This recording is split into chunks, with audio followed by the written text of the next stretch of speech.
Verena Boozer and I have been trying to convince the world that such presentations and what we historians are doing about Holocaust children can make a difference for children today in war zones and so on.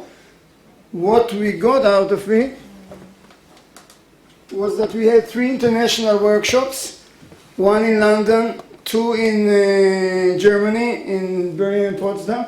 We brought together historians doing this work and people working with children and teenagers today from war zones. I think we have a claim that historians can contribute.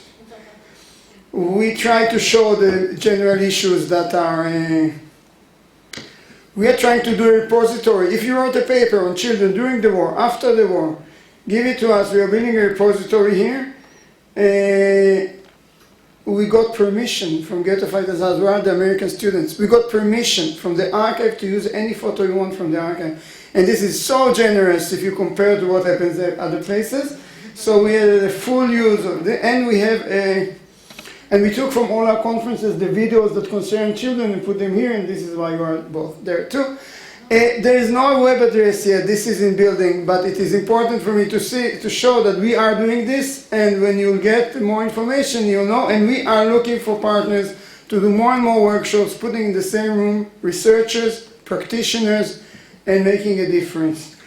Transcribing quotes from testimony, I mean, you saw what I put up on my, how to, you know, just the physical act of how it is transcribed to try to transmit as much as possible of the actual feeling and emotion so that it doesn't just look like, you know, the transcription of the testimony with the pauses, with the emotion. I'm just curious how others have dealt with this, because this is my first project of really having one that's based completely on testimony. Prior to this, I was all archival and there were not that many choices. But I'm just curious how other historians deal with this issue. On the issue... You can talk to the mic. Move the mic. Press push. On the issue that you raised, there was the one... Yeah. In terms of the issue of the children and parents and the way certain terrible scenes then kind of the experience of trauma was related to the loss of the parents. So I told some, and I was uncomfortable telling it, it's right, especially the one about the pederast. But for her it was a central nightmare, and I felt like I had to relay that. To be faithful to her experience. So my apologies too. Yeah, well, my book is about children, but it is not for children.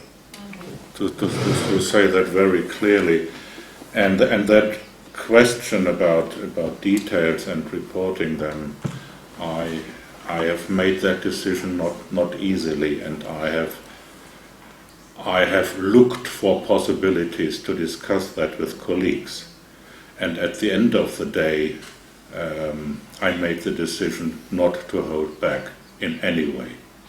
There are only 2 details I have held back. That one was the name who in an interview told that he had killed somebody, and because I couldn't find out of that interviewee was still alive or not, so I have held back the name. And the second was the very, very detailed description of a raping scene in a published book, Fiste, only know the German title, Mütze ab, and The price of the life. Yeah, the price of the life, exactly, that's the one. And I have just given a reference to that with whoever is interested in that very, very, very detailed description. But apart from that, as I said, I've made that decision, and now I have to live with that. Transcription of emotions.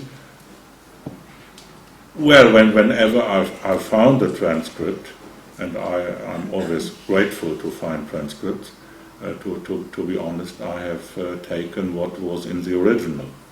And then, of course, transcribed parts of Shoah Foundation interviews, and then I have tried to include very strong emotions. For example, starts to cry, or long breaks, or whatever. So you've just put it in parenthetically? Yep. Some authorial description of what's going on? Yeah. But, yeah. When I made the decision to have a direct quote, I took it that way. Let Benjamin finish it. Just because I didn't answer your, I have to say that if I could do this over again, I would have included, after having seen all the PowerPoints and stuff like that, I would have included some brief snips from the videos, because I think it would add to the presentation.